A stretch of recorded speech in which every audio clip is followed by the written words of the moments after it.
Hi everyone, my name is Andi Pateña-Matheu. Join me as we learn and unlearn things and make new discoveries. This is AnDiscoveries.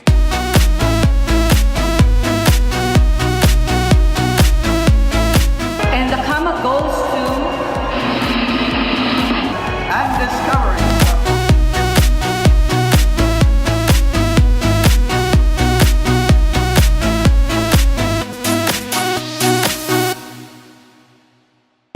Our discovery for today's episode leads us here to the town of Santa Fe, here in the island of Bantayan, to visit the paternal home of Cebu's newly crowned queen, Universal Woman 2024, Maria Gigante. Let's go. So we are in the family home of Universal Woman 2024, Maria Gigante, dinhi sa Barangay Poblacion, lungsod sa Santa Fe, isla sa Bantayan. Thank you so much for welcoming us and congratulations on your recent win. Thank you so much. I'm so happy to be back here in Bantayan Island, my paternal hometown, to be celebrating with my family. Of course, they've always supported me throughout the whole journey. Everyone in Bantayan is always showing up for me, whichever competition I go to. And I'm happy to be bringing the crown back home. It's been a few days already since that victorious moment. How are you now, Maria? Honestly, it's so unreal. Like, it's such a rush. It's so surreal because we didn't have a rest time. We went straight to work right after the coronation. We had meetings with international organizations and we made plans. I was supposed to depart for an entirely different continent, but I was lucky enough that the organization allowed me to come home and have my homecoming. It was actually strategic because we have to get like the visas for me for Europe and for China as well, because I'm supposed to be based somewhere else, but we don't know that yet. So hopefully sometime soon we can make an announcement. But in the meantime, I'm just happy and very, very grateful that I get to celebrate this victory with the people closest to my heart. So this house is the house of your father's parents, right? Yes. So my can whole you father's side? Can you tell us more about how it was like growing up here? Diba, your mother is from Argao, and then your father is from Bantayan. So how was it like visiting the south and north of Cebu from time to time growing I was up? actually telling my friend Luis this on the way here. Like, I feel very lucky that I got to see two completely different sides of Cebu. But at the same time, these are the two polar aspects that represent Cebu so much. Right. Hispanic culture on the one side, because we're a historic island since Catholicism arrived in the Philippines through Cebu. And that's very much shown in the history of Argao. It's the vegan of Cebu, right? It's like a heritage capital of the South. Yes. And Bantayan Island, on the other hand, exhibits all of the rich natural diversity of Visayas, not just Cebu, but the whole Visayas region and the Philippines. In fact, postcards of the Philippines had the photos of Paradise Beach printed on them. And Paradise Beach is literally behind our house. Really? In 𝗲𝗏, yeah. But how was it like growing up in the island? No matter how old I am, no matter what day it is or what's going on, no matter where I go, first of all, like, in Argao, it tends to be very conservative, right? But here on the island, everyone encourages me to be very independent. Like, my dad is like, oh, it's okay, you can just go out and play, just be back at a certain time. So obviously when I was little, the beach is just there. When you get out the gate and you turn left, the beach is just there. So I just say, oh, Lala, I'm gonna go. And then I go to the beach, and then at 6 o'clock, wherever I am, Lolo's always there. He shows up with the beach. He shows up with his car. We're like, where's Maria? I'm here to pick her up. So at what age did you learn how to swim? What age? When did I learn how to swim? As long as I can remember, I always knew how to swim. But who taught you? Like self-taught lang ka? I don't remember being taught how to swim. All I remember is swimming. I don't remember learning how to swim. Yeah, as long as I can remember, I've just always swam. Yeah. So it was like a natural thing for you? I guess so. Like, if you can't swim, you can't survive here. You know, back in the older generation, even, I mean, Lolo knows this, diba, Lolo? Like, he was several times, Daddy's friends, Lolo's friends, they would cross over to Cebu and the boat would capsize. Yeah, it's not that rare. Really? Diba? Sure. It's not that rare. Yeah. So nakasuway sa gana? Yeah, when I was little, Lolo was teaching me like how, like, if the boat capsizes, this is what you do. So survival skills. Yeah, it just happens. Yeah. Okay, pero growing up, did you already like had this vision of becoming a beauty queen? Or No. what was your original childhood dream? I wanted to fly. I wanted to be a pilot like my dad. He's the first pilot in Bantayan Island. And I always wanted to be a pilot. Like, I just wanted to fly. I think the idea is so amazing. But I think if you take from my dad's journey and mine, the inspiration is the same, which was like to just do things that have never been done before. We both wanted to like explore what we can do and explore the world as well. And I think in our own way, we were able to do that. He was able to do that flying, and I was able to do that in pageants. So when did the pageant experience begin for you? It began in 2013 when I joined Miss Cebu. My dad encouraged me to join, and Mami Jonas and Mami 𝗓𝗏 really helped me on the journey. And they said, no matter what, we're gonna go join Miss Philippines after. Because Mami Jonas insisted, she was like, one day you'll bring a crown to the Philippines. I just don't know which one, but she was like, I'm sure. Oh, wow. Yeah. I only wish she was here today. Pero growing up, like in your final Q&A, you talked about stepping into our differences. Yes. Did you also experience being that girl who felt like she was different? I was always left out. Yeah, always. Nga naman. For being the darkest kid in class, for having a low voice, for having a last name like Gigante, for being from the province. And when I'm in the province, I'm left out because I'm from the city. Like, yeah. Because I come here, I speak English sometimes. And people always tease me, they're like, oh, you're speaking in dollars. So I always felt left out. Like even I don't have a barkada in school.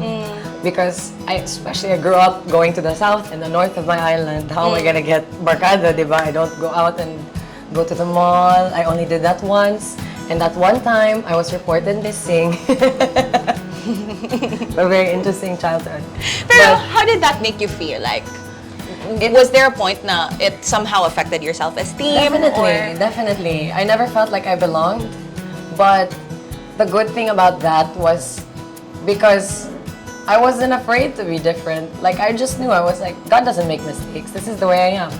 And even if I might be teased for my skin, or my voice, or my last name, you know, someday it's all gonna make sense. And now, I use my big voice to host things. Diba? Tell people stories, right? And my right. dark skin is something that is considered like an advantage. Exactly. I use it to help other people feel seen. And, you know, in many ways, I think being a provinciana is my strength. It helped me understand what sustainability means because we live amidst nature here.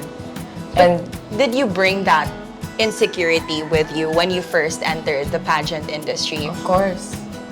of course. But how did you overcome it? And how did you realize that it was actually your edge? I pretended that it was my edge for a bit and I was actually like insecure about it. But after a while, I just came to terms with the fact that I'm just myself. Like, that's just me. And there's no other way to be. I just have to be myself and be as faithful as I can be to representing myself, the people, the community that I'm a part of, their beliefs, their concerns, their wants for the future. That's really all I want to do. And I'm very thankful that everybody is cooperating with me. Right. You've been through several pageants, no? From Miss Cebu, Reyna ng Aliwan, Binibining Cebu. Yes. What for you was the most memorable or perhaps most challenging pageant nga imong naapilan? Most challenging was, I would say, Miss World Philippines. Nga naman. Because I felt like I really tried my hardest and I did not get a crown. But, I mean, in a way, we're rewriting history now because technically I do belong to the 2022 batch of Miss World Philippines Queens.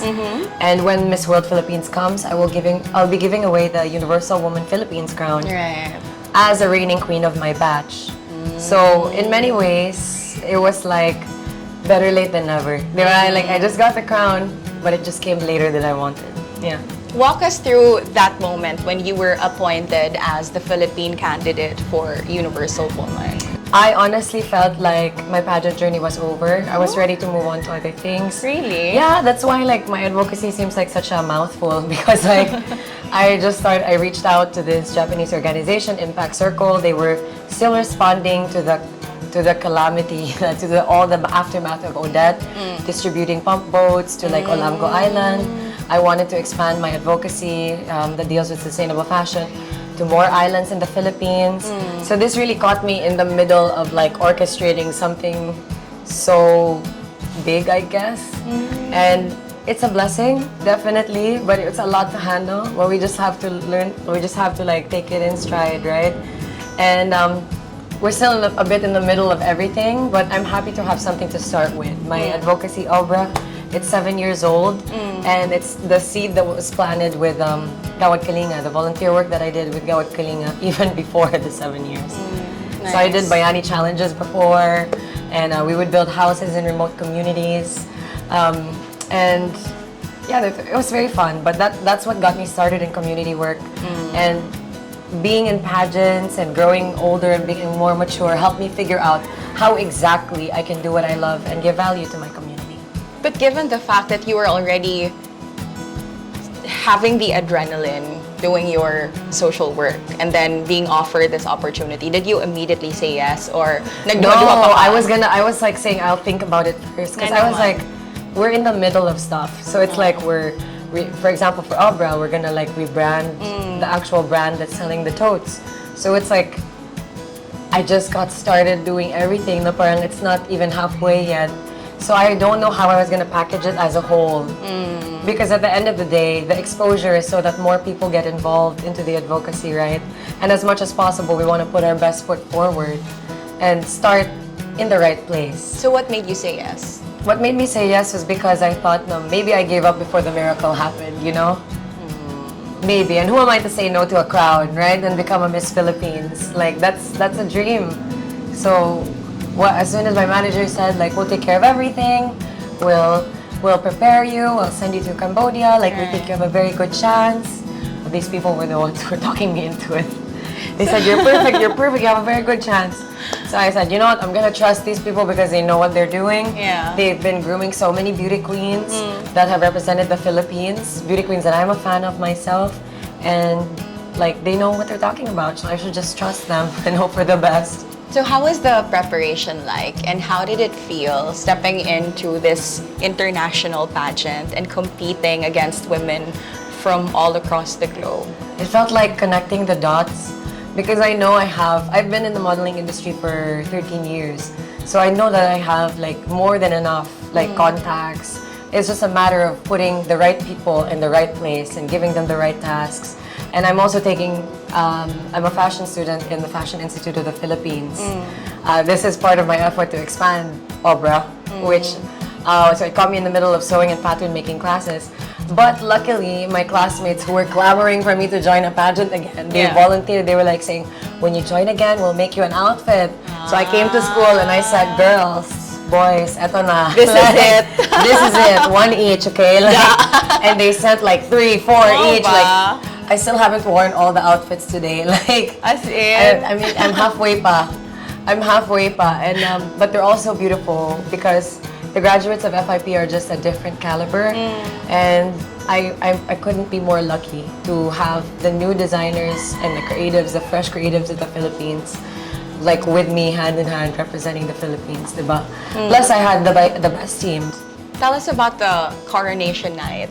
Like, Right. what was the most difficult part for you? And for you ba, who was like the toughest competitor? The toughest competitor, well, if we go by the pageant night, it would be Venezuela, di ba? Right, Objectively, your first she was the runner-up. first runner-up.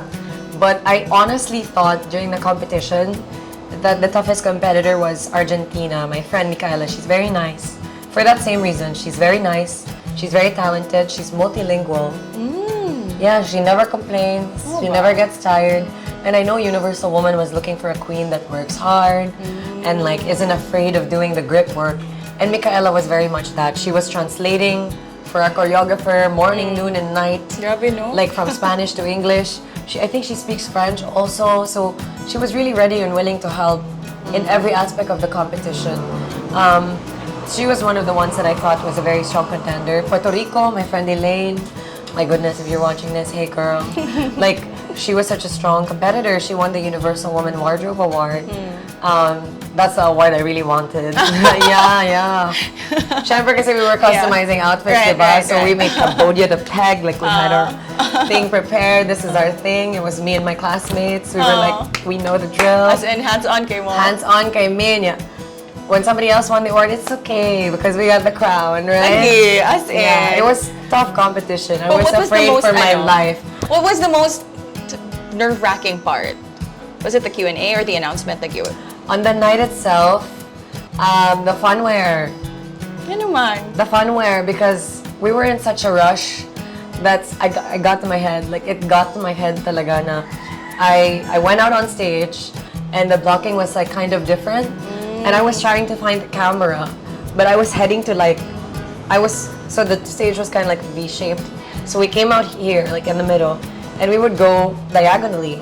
But when I went diagonally, I didn't see the camera. And then I was like, oh, it might be like here in front of the other LED wall. So I was like, oh no, like I was kind of panicking a bit. And then my shawl started like fumbling. But you know, at the end of the day, like I got to the next cut, so I was so like I was like, thank God it was good enough. Don't think about it anymore, Maria. Off to the next round. Off to the next round. And I was just so happy that like when we got to the Q&A part, I was so happy. That's what made me thankful to be called last. Like I was called last the whole time, right? And it's like, oh my God.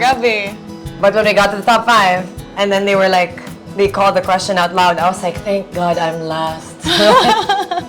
Or during the announcement, yeah. when you were announced as Universal Woman 2024, what was the first thing that came into your mind? Thank you, by the way, for the compliment on the Q&A. As in! Thank you. I was just managing my expectations, so it didn't really sink in right away. Like, for so many times, I feel like I faced so many disappointments in pageants that really, like, I told myself, like, when I wasn't announced as a winner in Miss World, my heart dropped.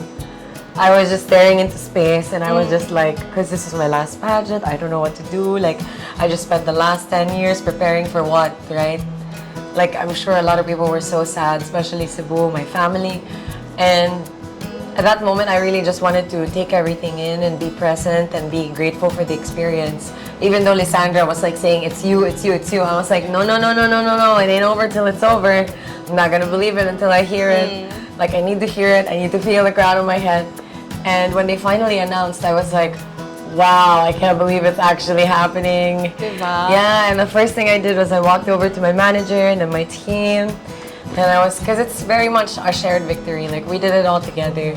Like, I wouldn't be here if it wasn't for them. Like, if I'm sleepless, they're more sleepless than me. They're ironing my outfits. They're like, you know, running around. So I'm really grateful to have a very good team. What was the first thing you ate after winning? After winning. Oh, I was eating a lot. I was eating 𝗷𝗲 backstage. I had dried mangoes, food. I had so many Monster Zeros in my suitcase. I was running on 1 hour of sleep. Like, I had energy drinks. But our first meal, I think, after was...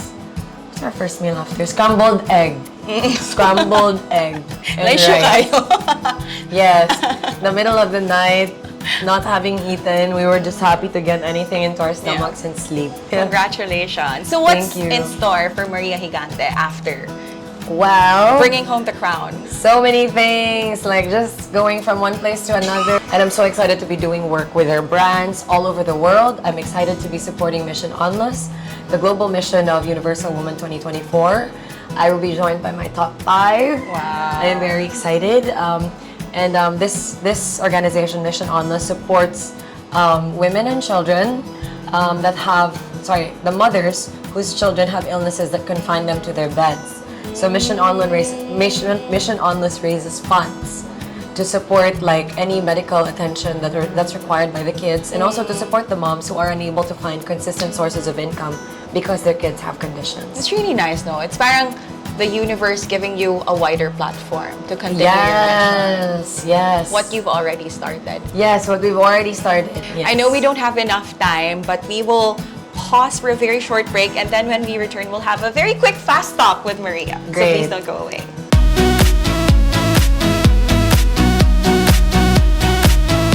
Mabuhay! Welcome to Costa Island Resort!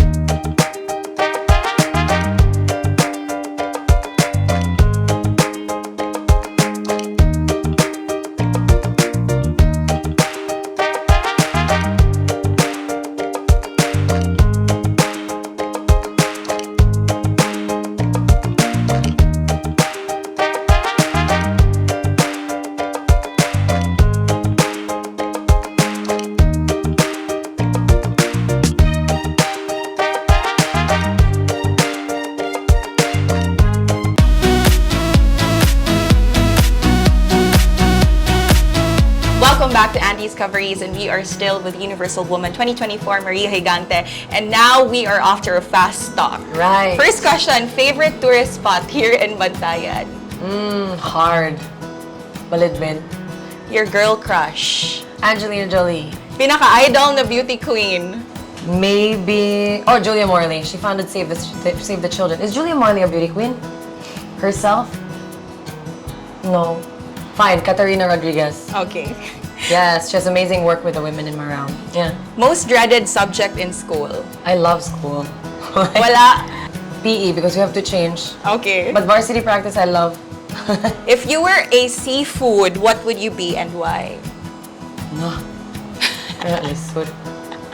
Scallops. Nga naman. Alam mo kaya.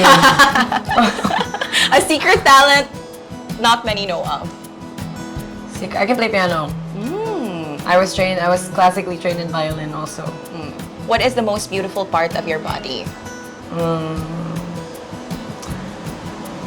My voice box. What is that one line for the person who broke your heart? Who you? Wala actually. No one has broken my heart, I think. Aww. Favorite street food? Favorites, ginabot. Duh. Like, sorry, balot. Appear. Oh, it's so hard. Or ginabot og balot? Tagoangkan. Yeah, dire. Sa Diba? Bantayan. But you can't eat it all the time. Nga naman. High blood. High blood ka. Okay. Kani, Simple. cash or crush? Cash. Like, Kani, this question has been popular in social media. Diploma daw or diskarte? by experience, discarte. Discarte. Yes. Last question, what is your message to the little girls who are watching this and who also dream of becoming a beauty queen just like yourself? Keep doing you. And don't let anyone ever limit you into or shrink you into something that you're not. Because the people who believe in you will be there for you and they will find reasons to believe you. But the people who don't believe you and dislike you, they're always gonna find a reason to make you an enemy. So keep doing you. Be brave. Do what you love and use it to help give value to the world. Right. Thank you Thank so you. much, Maria. Salamat kayo ha for Thank granting you. us this opportunity to have a one-on-one interview with you. And congratulations on the win for making Cebu proud and Thank you Philippines so proud. much. There you have it. Daghan kayong salamat for watching. This has been Andi for 𝗢𝗍Discoveries with Maria Gigante. Thank you, Andy. Thank you.